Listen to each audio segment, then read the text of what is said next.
Greetings once again, folks, from KitKat and me. Well, not in person, but on the easel.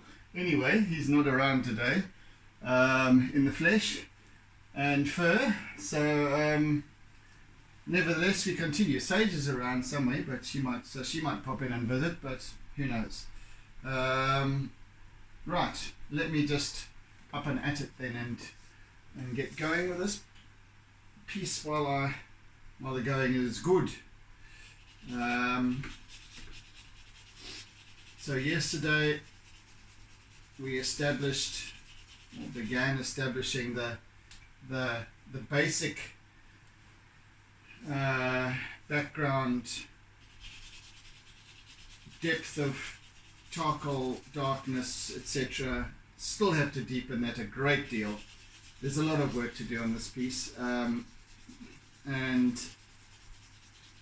it's gradual work, just building up little by little the texture and so on, the light and shade and the subtleties of it.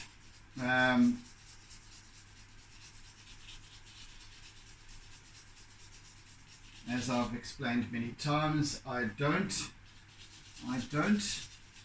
necessarily aspire to achieving photorealism.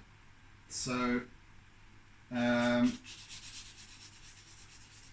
this is not I'm not trying to get every single hair and everything in crystal clarity. Rather, I work with the graphic qualities, etc., and working with the energy and what have you of the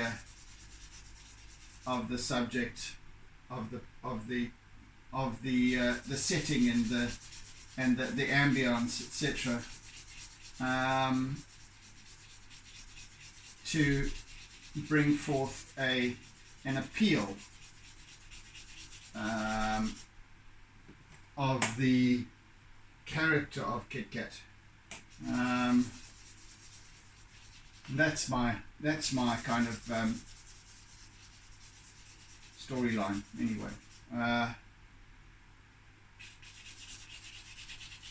So yes, charcoal is a great medium for that. It's very graphic. You can bring out a lot of visual appeal, visual drama with charcoal. So yeah, it's kind of a great medium, and I'm going to be adding a little color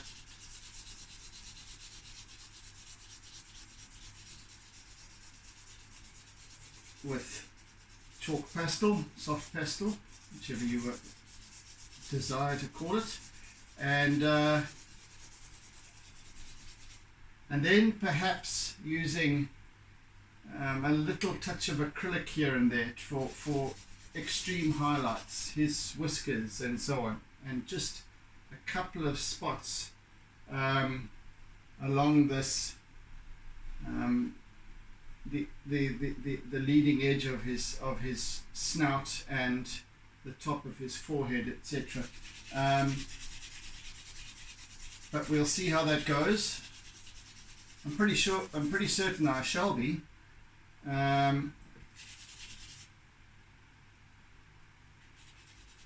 It's just a case of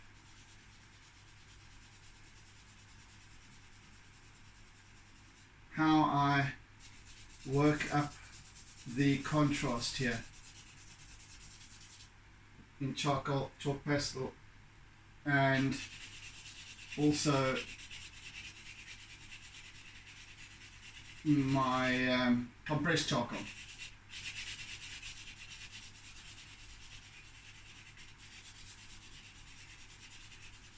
So those of you who weren't following my previous session, and welcome if you are and if you have, and if you're new to my channel, welcome once again, and I do hope that you enjoy what you see and choose to subscribe to my channel as well, and hit the bell icon for future notifications, and like and and share and comment by all means.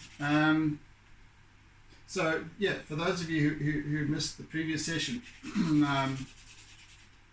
this is a portrait of my beloved KitKat, who's been with me now for very close to 10 years, and he is very close to 10 years old. I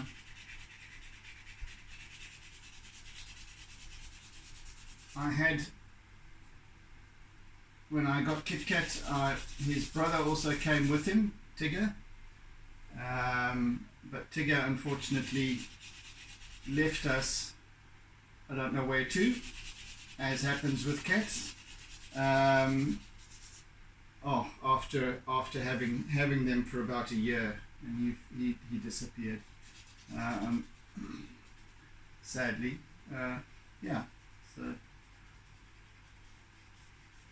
KitKat has remained loyal and steadfast,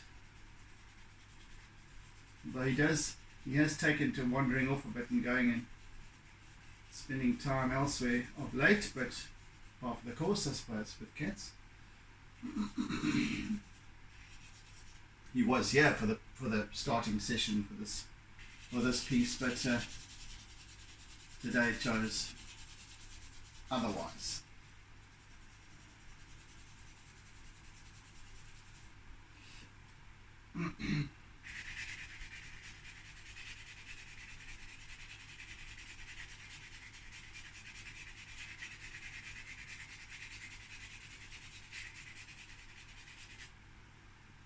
Yeah, so somewhat larger than life, this piece, larger than life size rather, I should say, and I think that gives a rise to KitKat's larger than life sort of personality.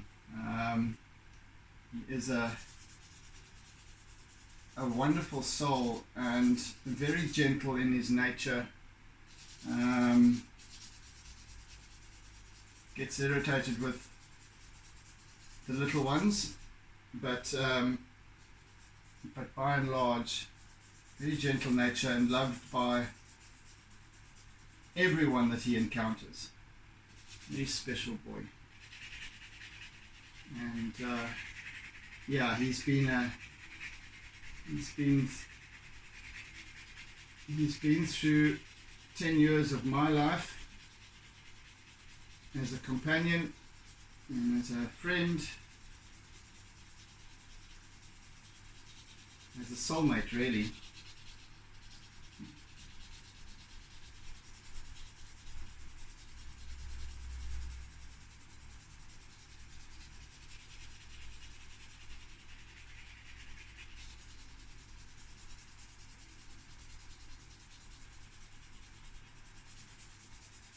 Yeah, so this is quite a slow process from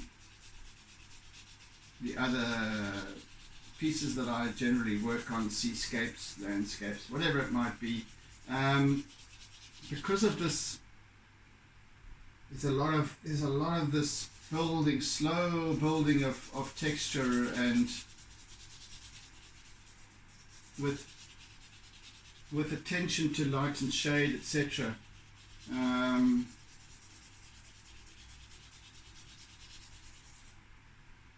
Than other pieces. So yeah, it's interesting for that as well.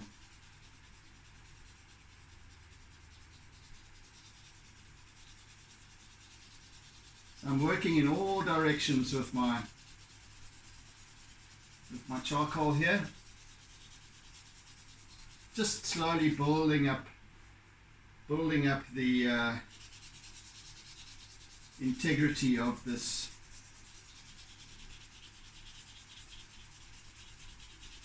rendering.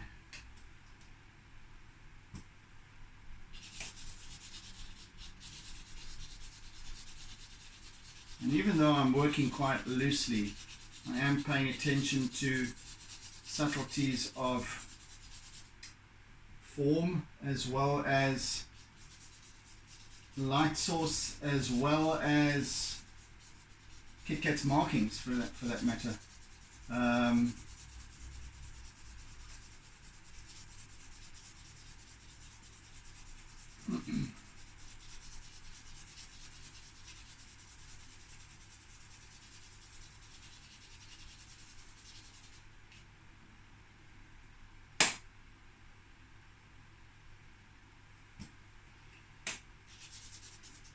Right, I think that right now I need to start working with a little bit of compressed charcoal and get that on the go, shall we? Let's see. Again, I need to work very lightly, delicately, even with my compressed charcoal, because, more particularly with my compressed charcoal actually, because it is substantially darker in its consistency and makeup than a straightforward charcoal stick is. So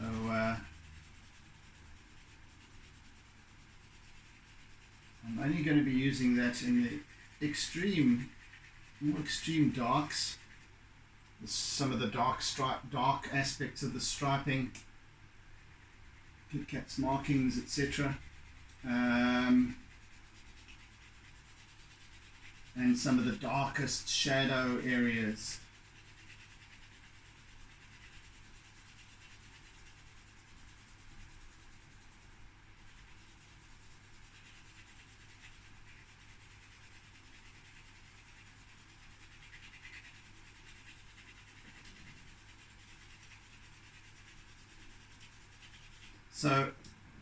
So we have this quite a delicate balance between with our darks, between the charcoal and the compressed charcoal, and a little bit of black conté as well, which I'll introduce later,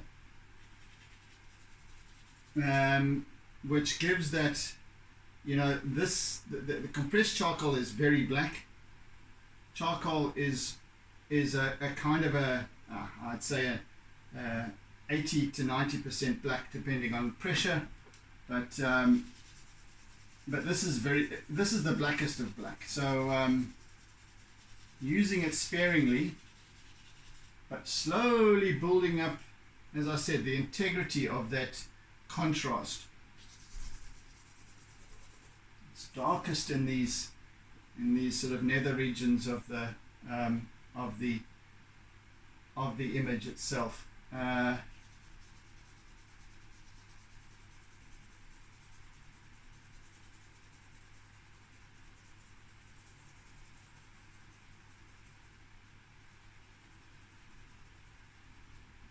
So even though it appears as if this piece is coming together really slowly, I'm sitting here just scratching away as I talk, but overall it is coming together.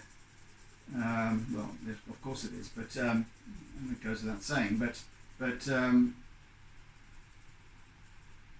it is slow when compared with, say, a seascape or something like that, which is very much more loose, very much more intensive in movement and what have you. There's very little movement here. What I'm really focusing on, the energy of this piece is about a mood, is about perhaps it's in his gaze, or of more of that nature.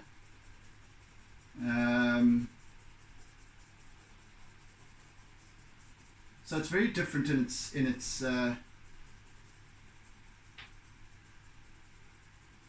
its makeup, which is interesting. it's interesting to observe. Well, for me, it's particularly because as I sit here working and prattling away endlessly, it's just slowly coming together, and I'm realizing the differences and the whys and the wherefores and all the while I'm giving it an energy. I'm giving it how I feel about KitKat, who he is, what he represents. That's his energy, and I'd like for that to shine through.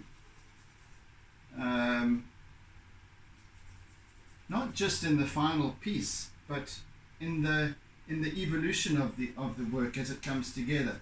And I think it's important to, as an artist, to be mindful of it. Whatever the subject is to be mindful of its energy, of what it represents, of its meaning, what it means to you.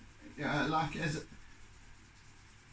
I'm always saying with regards to my seascapes, I mean, I do so many seascapes, and each of them are uniquely different from one from the next.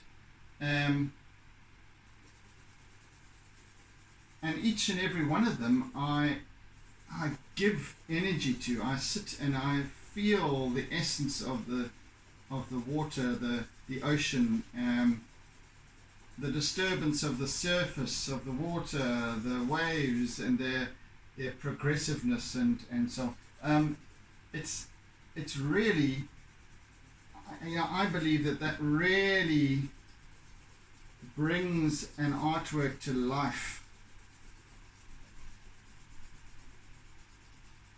rather than it just being an image. It's a story. And you as the, or me as the artist responsible for bringing it together, is the storyteller. Just as an author would be, just as a poet would be, just as a musician would be. The presentation, the artwork, the piece, the subject is a story to be told. And like a piece of music, the actual music tells a story. The lyrics tell a story.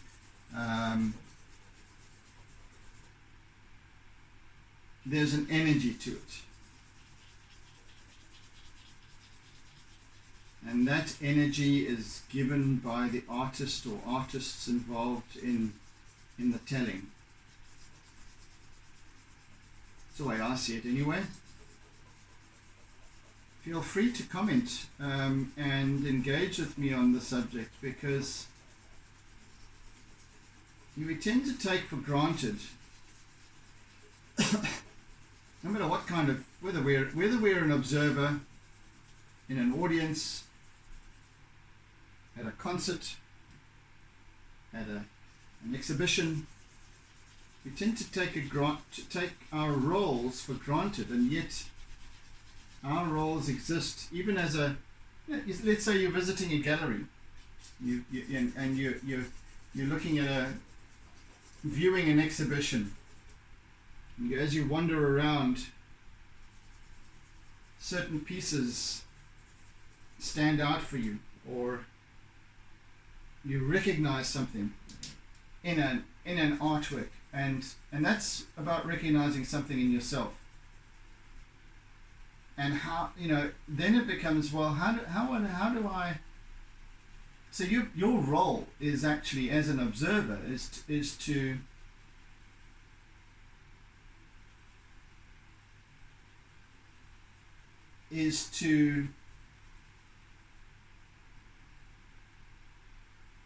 feel what it is that is appealing, and why it's appealing, and how does it What difference does it make in your life?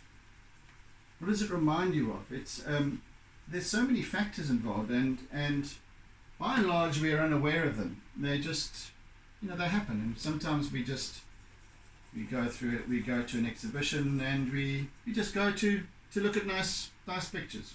Yeah, so that's fine. Drink some wine, etc. Mingle with other likewise interested parties. Mingle with artists. Get to know each other, etc. But everyone's playing a role. Everyone is part of that expression.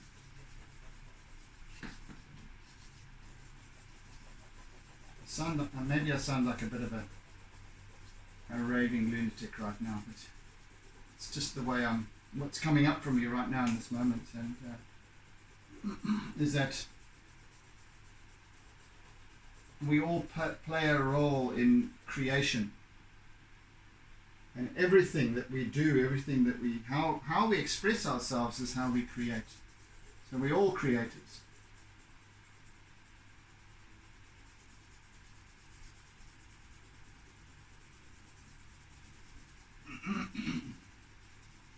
Anywho, just thought I'd share that.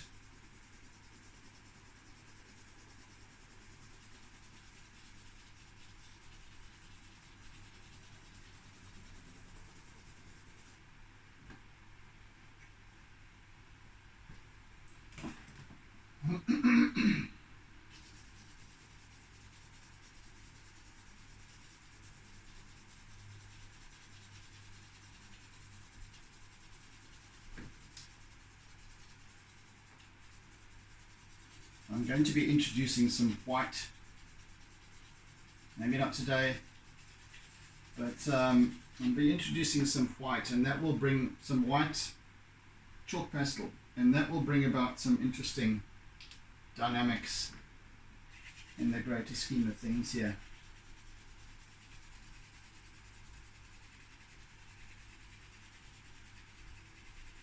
Because it will blend with the black and the charcoal, the darks, etc. It will blend, it will create new appeal. A little bit of dark up here as well, I think.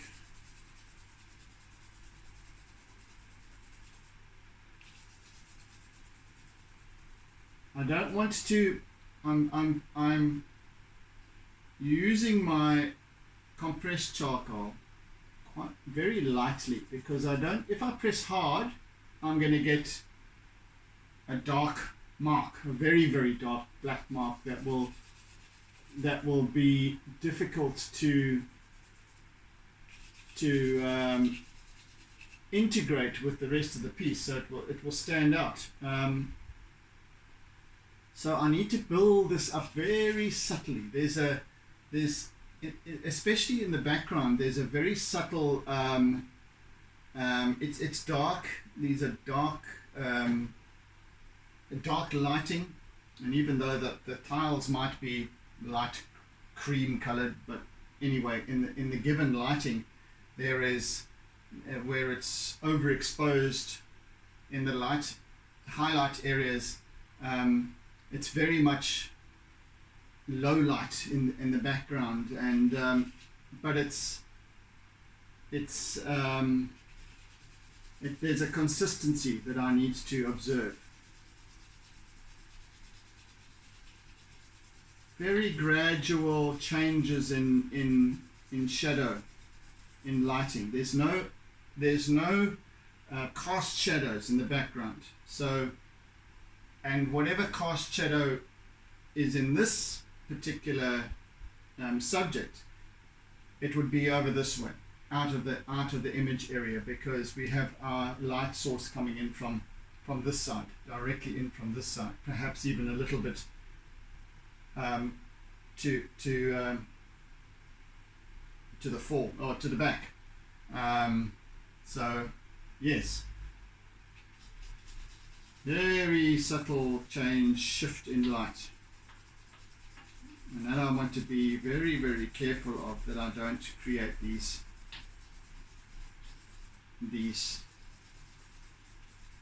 defined, except for the tiles. I want to just kind of very subtly, and there we're going to have to be very careful about depicting we'll call it the grouting in the tiles. These kind of angular lines that will appear, and I want to be quite careful and subtle about the treatment of that background, because I don't want it to now impede on the actual subject, which is KitKat. Well, let's just do his tail, because his tail is dark. At least that section is. And once again, I'm building it up slowly, because even though it is dark, it's darker even than the background. I just need to be slow with it. I need to be just building it up little by little by little by little. So that even though you've got the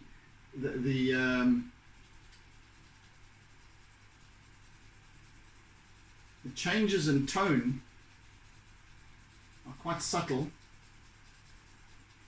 I still want to maintain some form.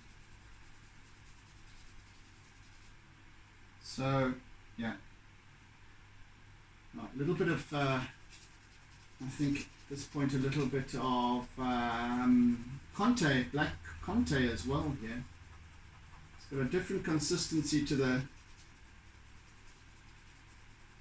compressed charcoal, and although black, it is harder. It's quite hard in texture, whereas compressed charcoal is a bit softer. Charcoal is softer still.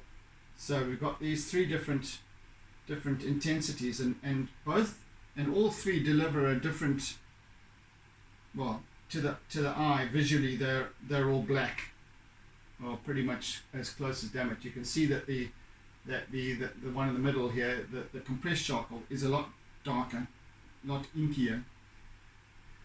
My conté is kind of in between. So I use conté usually to give me line work, because I can get because of it doesn't take to the surface that as easily as the others. I can build up a really nice line without being too heavy. I can be quite delicate with it. And so what I'm doing here is just using my conté to just build up, once again, the integrity of light and shade, or contrast rather.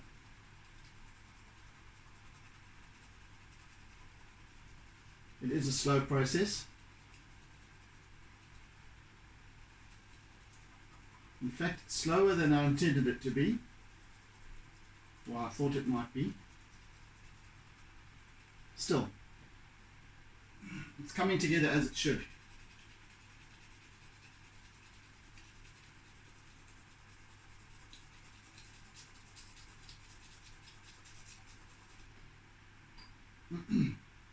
And back to our compressed charcoal, and a little bit of shadowiness beneath the tail as well. Oh, there's a lot of work to do here still.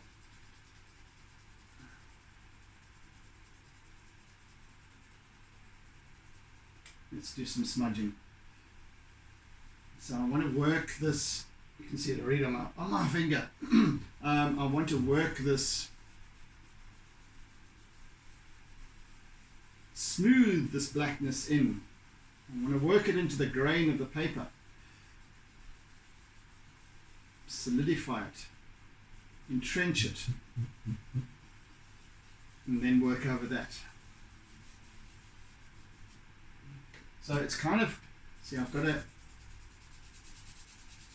I don't want a kind of a halo, lighter halo around the tail.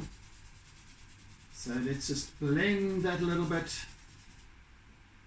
That's better. And now I can start to work it further.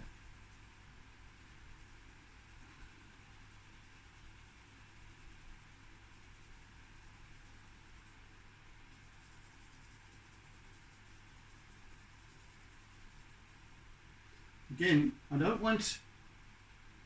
want dark lines because his tail is furry. There's no defined crisp line outline to the tail. And I've got to be careful of that because otherwise it would look amiss. And so therefore, just by subtle shading, just build it up, little by little by little. And there's perhaps a lightness on the one area of the tail, perhaps where it's just catching the light, even though his fur is black. Might still be shiny and might still catch light a little bit. It's interesting how the texture of fur can be blacker than a flat surface of black, because fur, it has a depth to it, and that depth absorbs the light. Black does absorb light, as we know.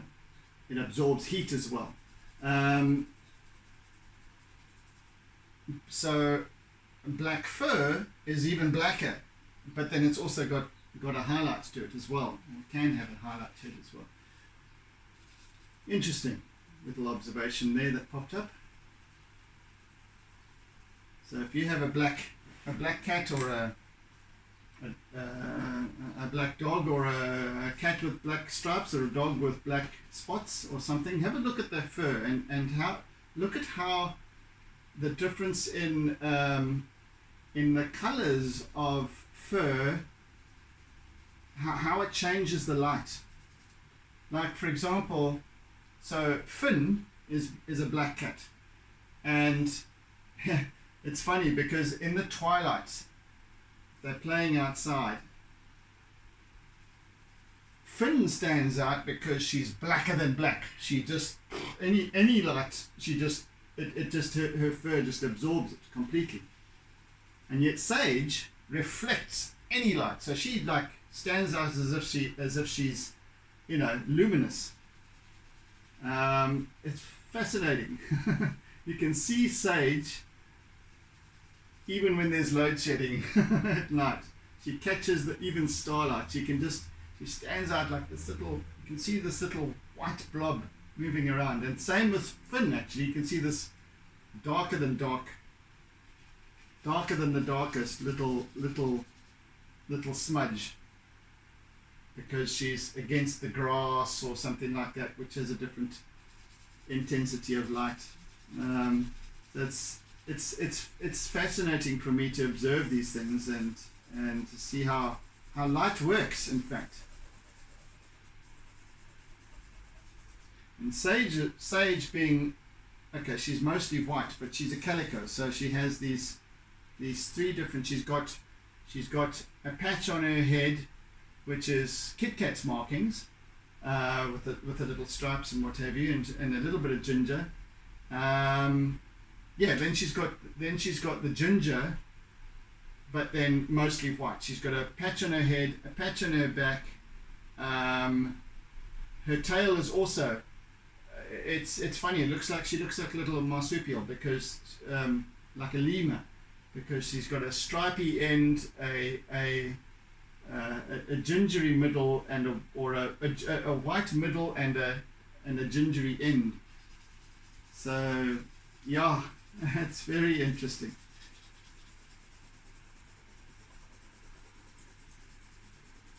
course, she won't come to let me to allow me to show you what I'm observing.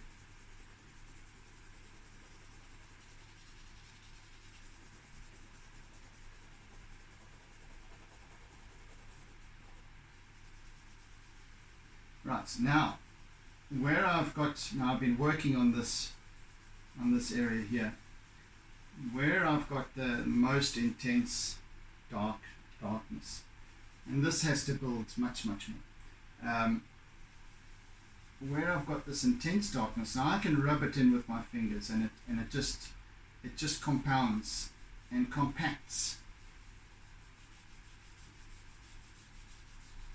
so that I can really work it in without it being solid.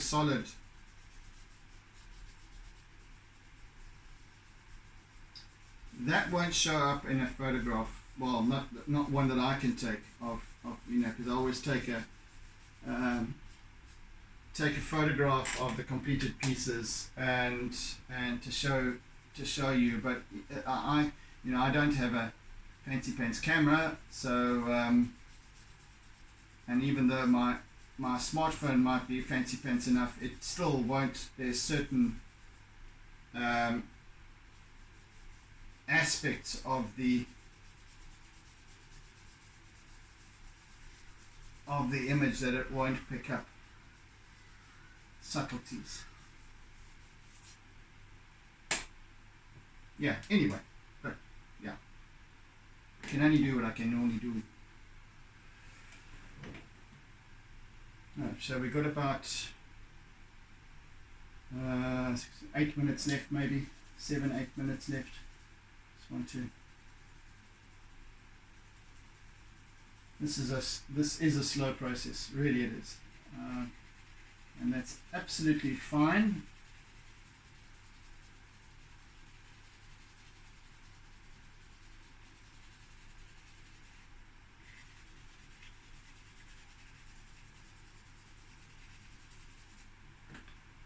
I think I'm going to just start working in a little bit of the yellow here. Yellowy-ish tones, just here and there,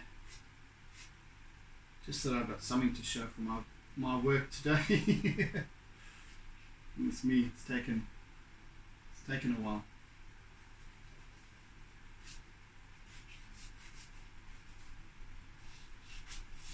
I just want to loosely indicate some of the color.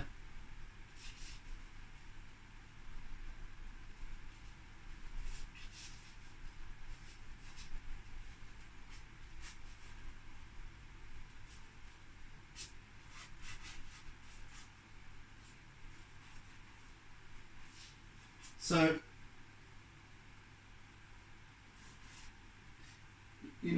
some people, some artists, myself included on occasion, work very quickly. I mean, charcoal can be a very quick medium. You can put an artwork together very quickly.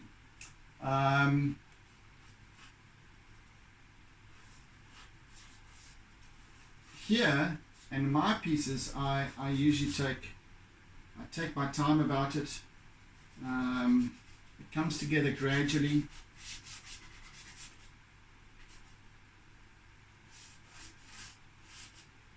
And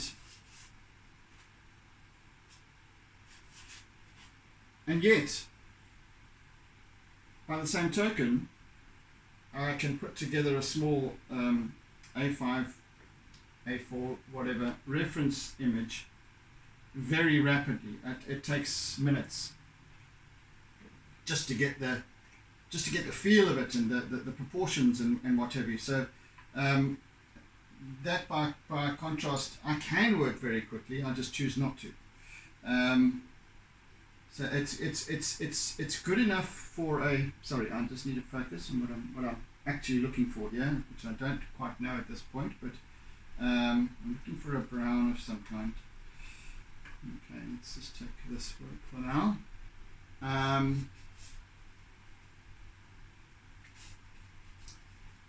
Yes, so I can work quickly, I just choose not to. Just has one gets a very different result. Sometimes it's great to work quickly and rapidly, and you get a nice appeal. You get a the texture comes through really well.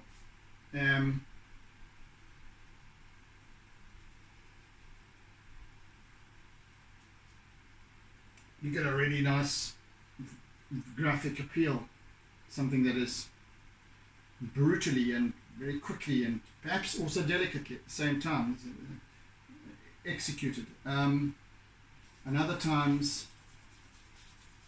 it just needs to come together slowly and gradually. This can't be achieved rapidly, of course, unless I want this very almost abstract approach to it. And that can be done in a matter of minutes. Really it can.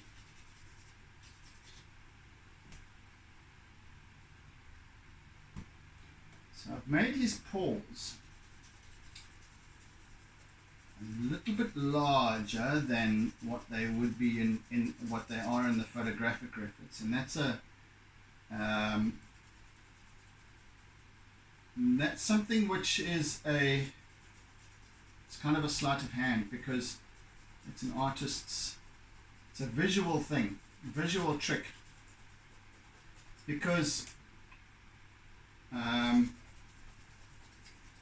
it's something that I learned quite recently actually, learned to pick up on and observe, is that a photograph will not necessarily translate into a painting or drawing or illustration if transposed directly. So visually in a photograph, because you've got all the realistic reference points, it makes sense. But in an artwork where, especially if it's a more graphic, now my proportions have to change slightly. So if I was to use the photograph as my absolute reference, I'd have these dinky little feet. They would look like very tiny, far too small. So I've had to enlarge them quite substantially, by about a third at least, just to be more visually, they make a bit more sense, if you know what I'm saying. Anyway, I'm just putting in some colour for the sake of putting in colour. I'm just to give you something to to show for it today. So just a tad. A little bit of white.